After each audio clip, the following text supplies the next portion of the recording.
Video کو like کر کے آگے شیئر ضرور کر دینا۔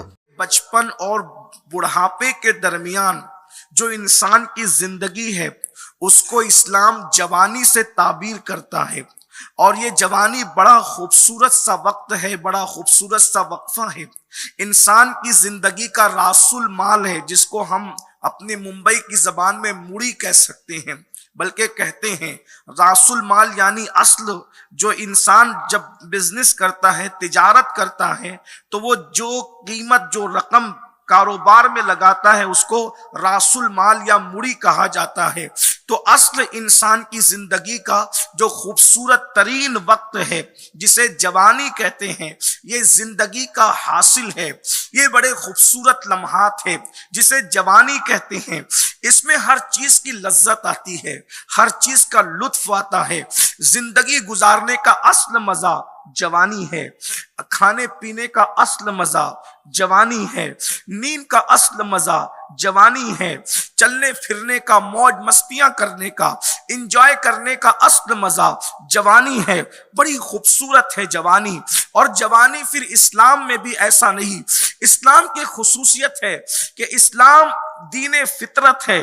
اسلام جو ہے وہ لایانی باتیں نہیں کرتا، اسلام زبردستی تھوپنے والی باتیں نہیں کرتا، اسلام حقائق کی گفتگو کرتا ہے، اسلام حقیقتوں پر بحث کرتا ہے، اسلام فطرت کی بات کرتا ہے۔ جب جوانی کھانے پینے، سونے اٹھنے بیٹھنے چلنے پھرنے ہر اعتبار سے جوانی قیمتی ہے، تو اسلام بھی جوانی کی اہمیت بتاتا ہے۔ اور اللہ کے سچے رسول صادق و مصدوق مصطفیٰ کریم رؤوف الرحیم صلی اللہ علیہ وآلہ وسلم ارشاد فرماتے ہیں کہ اے لوگوں، جوانوں کی قدر کرو۔ اللہ کے رسول صلی اللہ علیہ وآلہ وسلم نے اپنے اصحاب سے فرمایا اے لوگوں جوانوں کی قدر کرو، اور کیا وجہ بیان فرمائی؟ ارشاد فرمایا جب میں نے مکے کی سرزمین پر نبوت کا اعلان کیا تو مکے کے بڈھوں نے میری بات کو، میری دعوت کو رد کر دیا۔ جن لوگوں نے قبول کیا تھا وہ مکے کے جوان تھے، اس لیے جوانوں کی قدر کیا کرو۔ اللہ کے رسول صلی اللہ علیہ وآلہ وسلم نے جوانوں کی اہمیت بتائی اور جوانی کی بھی اہمیت بتائی۔ اللہ کے سچے رسول صادق و مصدوق صلی اللہ علیہ وآلہ وسلم ایک جوان کی 3 صفت کا ذکر کرتے ہیں۔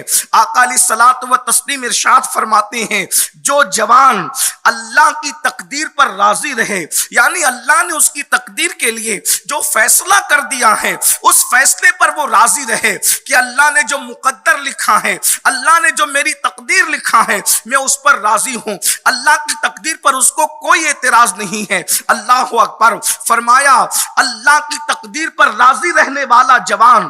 اور دوسری صفت ارشاد فرمایا، دوسری صفت جوان کی یہ، اللہ نے اس کو جتنا حلال رزق عطا کیا اس رزق پہ راضی رہنے والا جوان اللہ کی تقدیر پر راضی رہے، رزق حلال پر راضی رہے اور حرام سے بچتا رہے۔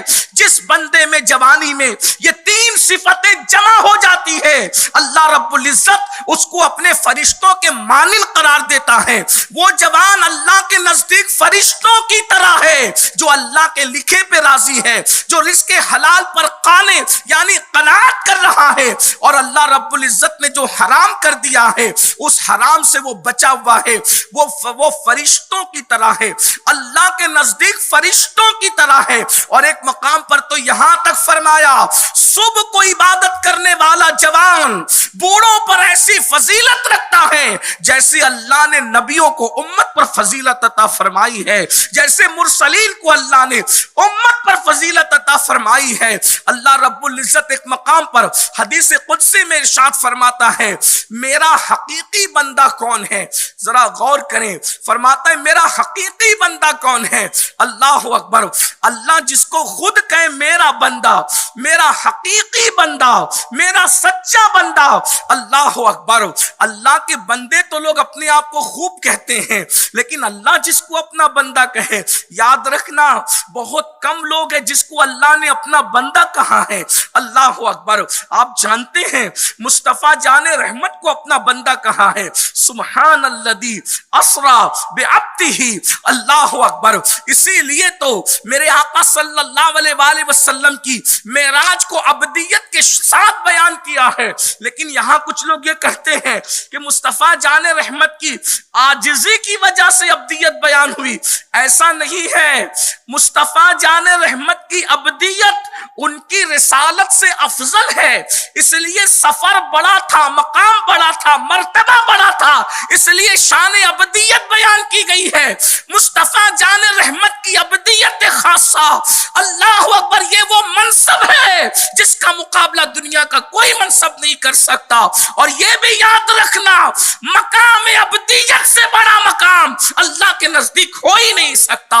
اللہ کے نزدیک سب سے بڑا مرتبہ عبدیت کا ہے. ارے عبد تو سب کہلاتے ہیں لیکن سب عبد ہوتے نہیں ہیں. لیکن یہ بھی بات آپ کو عرض کر دی جائے کہ عبد سب ہیں لیکن تنہا مصطفیٰ جان رحمت کو عبد ہونے کا شرف حاصل ہے. سب عبد ہیں, مصطفیٰ کریم عبد ہے. اور اقبال دونوں کا فرق یوں بیان کرتے ہیں, عبد دیگر عبد چیزیں دیگر, عبد دیگر عبد چیزیں دیگر, ای سراپا منتظر او منتظر.